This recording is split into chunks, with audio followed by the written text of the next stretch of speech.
In the world of Zenless Zone Zero, humanity is on its last legs. The cause? The hollow epidemic.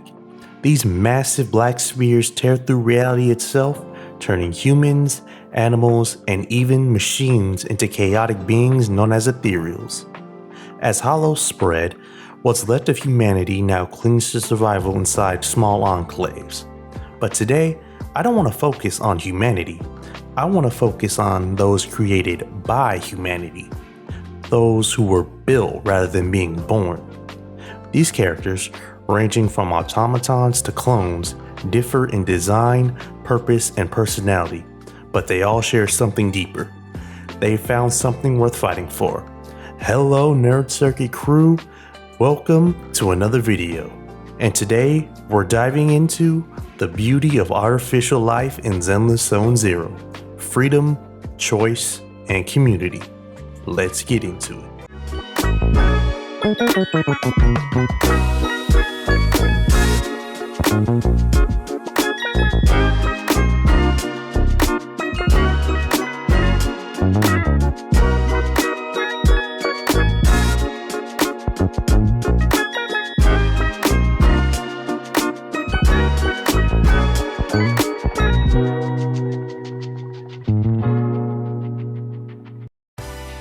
Okay, so what did I mean when I said ones that were built rather than being born?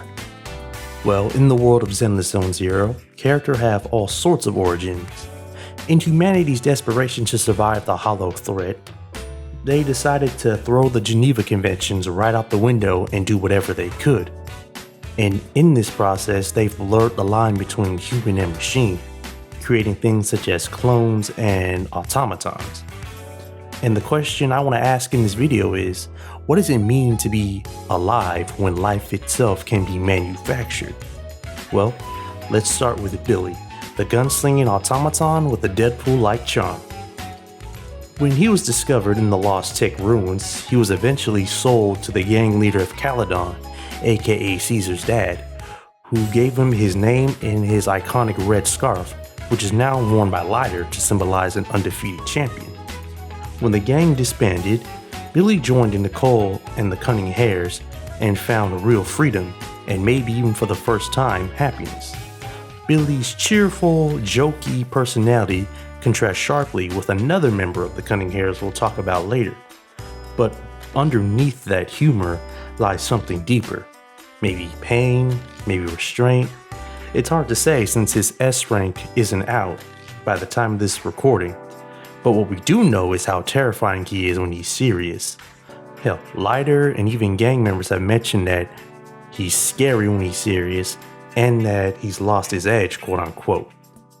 But with that being said, I'm hoping his S rank version shows us just how terrifying he can be and why these gang leaders are so afraid of him. But Billy chose to venture out on his own and see what the world had to offer after losing his first initial community. Then we have Qingyi, a female type automaton found by the White Star Institute. When trying to register her name, an employee made a typo, and this led her to choosing the name Qingyi when she read the typo, which was we'll say, first of the many choices throughout her life. And the researchers who discovered her suggested she work with a new Eridu public security, which is basically the police office. And this led her to finding partnership with Ju Yuen, Seth, and Jane Doe. And finally, there's Anby and Soldier 11, two clones engineered by the Defense Force, designed to be powerful, obedient, and replaceable.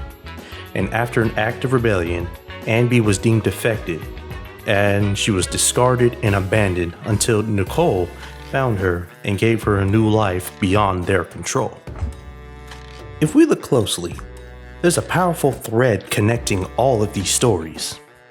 Each of these artificial beings was rejected by the world in some way, yet when given a second chance, they made a decision: freedom. And through that freedom, they discovered something even stronger: community. And that's what my answer to my initial question was. What does it mean to be alive in a world where life can be manufactured? Choice. When Billy was discovered, he found community, lost it, and then found it again. When Qingyi was found, she made her own choices based off the guidance of others. And Anby, through a single decision, not only gained her freedom, but the freedom of her sister.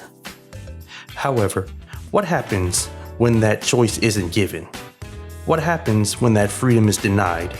And what happens when that community is filled with the wrong type of people? Well, we get characters like Twiggy. During Anby's S-rank story, we meet other clones from the Defense Force, most notably Twiggy and Girl A. Twiggy wasn't as combat-oriented as her sister Anby, but she was brilliant, a strategist, and loyal to a fault. After being buried alive during a failed mission, aka a suicide mission, she was found by Hollow Raiders and sold on the black market. Then she was trapped in a cycle of abuse and exploitation. It's, trigger warning, I apologize, I didn't say that earlier. And she eventually lost her sanity. Then a rogue doctor replaced her limbs with artificial ones, and she would slowly gain the trust of the Ravenlock family. Then she created Clone A, a clone of herself. But when Twiggy's pain collided with her past, she kidnapped Soldier 11 and forced her and Anby into one final confrontation. Together with Girl A, she mutated into an ethereal and had one final battle and died in Anby's arms, briefly recalling the moments of sisterhood they all once shared. And Twiggy's story reveals what happens when those who are seen as lesser are denied freedom. They lose their sense of self, belonging, and humanity. These stories remind us that life, whether born or manufactured, isn't defined by origin, it's defined by choice. All three of these characters weren't just created, they became. And through that becoming, they found freedom and family in a world that had written them off.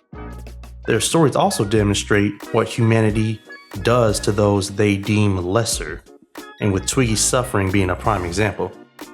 I'm hoping Hoyo delves deeper into the consequences of this mindset, and I'm hoping they talk about what happens when a character actually succeeds in their plans. I'm calling this part 1 because I want to explore characters like Seed, Orphe, and Banyue. And let's just say somebody almost succeeds. But that's all for now. If you enjoyed the video, don't forget to like, comment, and subscribe. And don't forget to follow me on Twitch so you can know when I'm streaming. Anyway, I'll see you on the next one. Peace.